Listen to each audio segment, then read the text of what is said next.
morning! Welcome to the P.E.R. News! Today we'll discuss about an innovative way to produce energy through the rivers. This original method consists in transforming the kinetic energy of the water into electricity. This hydroelectric power is mainly used in places where there are dams.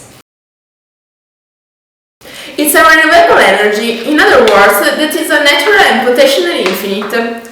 You might want to know that it's a clean form of energy and it's finite as long as rivers are managed properly. Furthermore, dams can also prevent flooding and reservoirs behind them can be a source of water. But all that glitters ain't gold. In fact, only a limited number of rivers can obstruct navigation up and down river.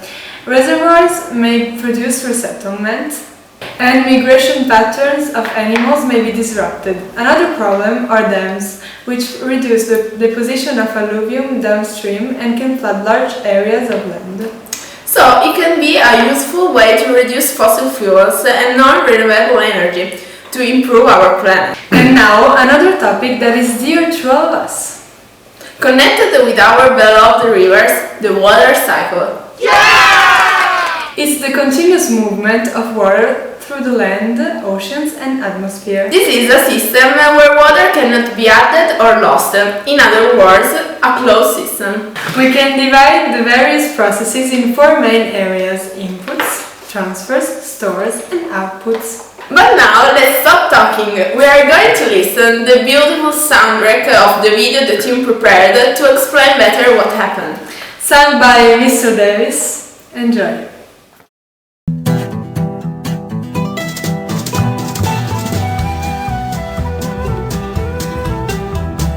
Water from a little puddle turns to gas, evaporation. The gas forms into puffy clouds, condensation. The clouds get heavy and the rain pours down, precipitation, and more puddles on the ground. Oh, the water cycle round and around.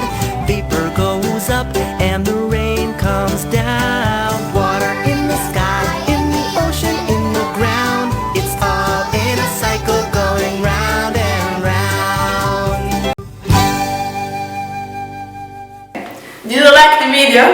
Have you ever thought about the number of living people in your country? Or better, in the whole world? We are now going to talk about the population density in the world, and so about the number of people living in an area per kilometer squared. As you can see, there is the Earth, 7 continents with more than 7 billion people. First, there is Asia with 87 people per kilometer squared. Secondly, we have Europe with 72.5 people per kilometer squared. Africa with 30.51 people per kilometer squared. North America with about 23 people per kilometer squared. South America with 21.4 people per kilometer squared.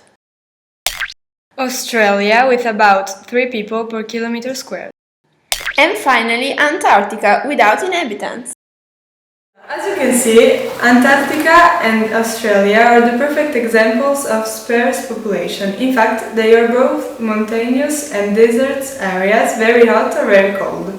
Furthermore, there is a shortage of natural resources, poor communication, and they are both areas that regularly suffer from natural disasters. Instead, as Asia and Europe, there are some dense population causes. For example, they have both coastal areas that are good for fishing and flat lands where it's easy to build on.